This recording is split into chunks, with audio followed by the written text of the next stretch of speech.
안녕하십니까, 문틀라TV입니다. 문재인이 국회의장 박병석에게 공수처장 후보자를 추천해달라는 공문을 24일 보낸 것이 청와대 발표로 밝혀졌습니다. 코로나19 사태로 나라 경제가 어려운 와중에 더욱이 국회가 시작부터 여당의 일방 독주로 원구성을 못해 공수처 출범을 위해 필요한 후속 법안과 관련 규칙 등이 여야 간의 논의조차 되지 않고 있는 상황을 뻔히 알면서 기한 내에 공수처가 출범할 수 있도록 협조해달라는 이 같은 공문을 보낸 문재인의 의도가 후속 법안과 규칙을 여당 의도대로 강행하겠다는 시그널이 담긴 것은 아닌지 야당 일각으로부터 의심을 사고 있습니다. 그렇지 않으면 이런 국회 상황에서 7월 15일까지는 며칠 남지 않은 공수처의 기한 내 출범을 위해 공수처장을 추천해달라는 공문을 보내기 어렵습니다. 공수처에 매달리는 집권 세력의 속내는 현 정권이 자신들을 수사하는 윤석열 검찰의 힘을 빼고 검찰을 견제하는 쪽으로 그간 검찰 관련 각종 정책을 지속적으로 강행해 왔다는 점을 감안하면 공수처 추진이 정권의 안위 목적이 개입되어 있다는 것을 배제하기 어렵습니다. 여당과 장관 추미애의 계속되는 윤석열 총장을 겨냥한 공격이 공수처 출범 때까지 자신들을 겨냥한 수사를 중단하라는 시그널을 보내는 것이라는 진중권 전 교수의 발언도 공수처 추진이 정권의 안위 목적과 맥이 닿아있다는 것을 시사한 것이라 할 수 있습니다.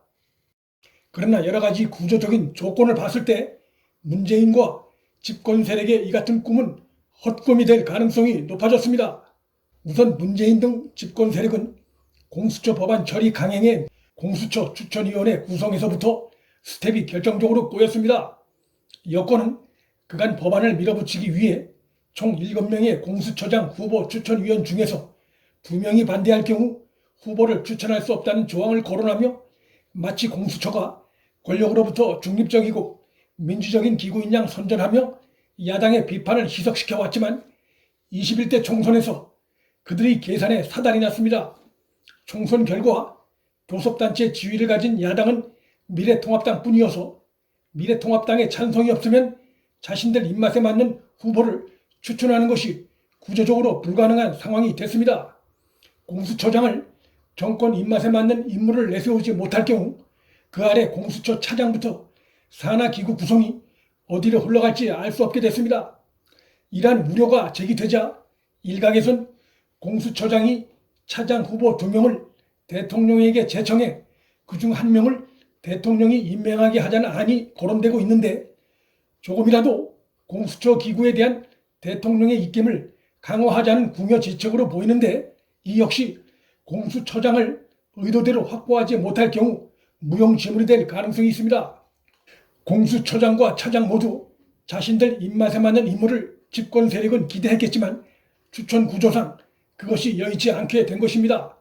상황이 여당 기대와 어긋나게 돌아가자 여당의 백혜련이 제출한 국회의장이 정한 기한까지 교섭단체의 공수처장 후보 추천위원 추천이 이루어지지 않으면 의장이 교섭단체를 지정해 위원 추천을 요청할 수 있도록 한 내용이 논란이 되고 있으나 이 역시 백혜련 측도 스스로 실토했듯이 야당 교섭단체가 2개 이상일 것을 상정하고 만든 안이고 최악의 경우 미래통합당이 헌법재판소 판단과 병행해서 자체 추천위원을 추천할 경우 집권 세력으로선 공수처장을 독단 임명 처리할 수 있는 길이 막혀 백혜련에 꼼수하는 한계가 있을 수밖에 없습니다. 공수처 기구가 자신들 의도대로 굴러가게 하기 위해 집권 세력은 자신들 입맛에 맞는 인물을 공수처장으로 앉혀놔야 할 것이고 이와 관련해 최근 언론에서 이용구, 이광범, 김진국 등이 처장 후보로 거론되는 것은 그런 관점에서 연결성이 있어 보이나 이들 친문 세력이 실제 공수처장 후보로 문재인 책상에까지 오를 가능성은 야당이 반대할 경우 매우 희박해졌습니다.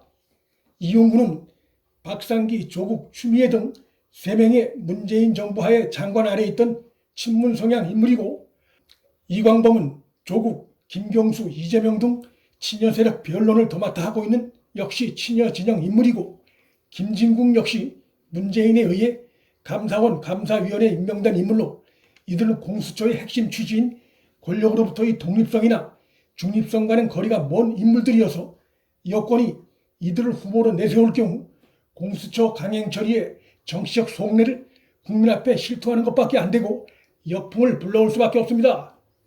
최근 공수처 설립을 주체로 한 공청회에서 공수처 성공의 필수 조건은 권력으로부터의 독립과 중립성을 확보하는 것이며 야당도 인정할 만한 공수처 조직을 구성해야 한다고 강조한 이찬희 대한변협 회장의 발언은 대한변협도 집권 세력 의도대로 고분고분 후보 추천에 동의할 것이란 전망을 하기 어렵게 하고 있습니다.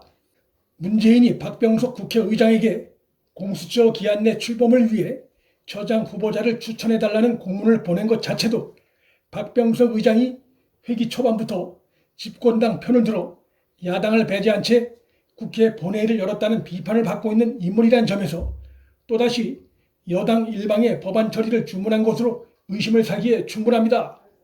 대통령이라면 민생과 관련한 시급한 국정 현안이 산적한 상황에서 국정의 원활한 운영을 위해서도 여야의 조정을 잘해줄 것을 주문하는 것이 올바른 자세임에도 여야가 대치하고 있는 상황을 뻔히 알면서 또 여야의 충돌을 뻔히 예상할 수 있는 상황임에도 기한 내 공수처 출범 협력을 요청한 문재인의 이 같은 행위는 거대 의석을 믿고 이제 야당은 안중에도 없다는 태도를 드러내는 것이란 비판을 명시 어렵습니다. 그러나 그럼에도 불구하고 공수처는 21대 총선의 결과로 문재인이나 집권 세력의 의도대로 굴러가기 어렵게 됐고 공수처 문제에 있어서 야당에게도 중요한 칼자루가 쥐어진 상황이 됐습니다. 문틀란TV 여기서 마칩니다. 구독과 좋아요 알림 설정은 방송 제작에 큰 힘이 됩니다. 시청해 주셔서 감사합니다.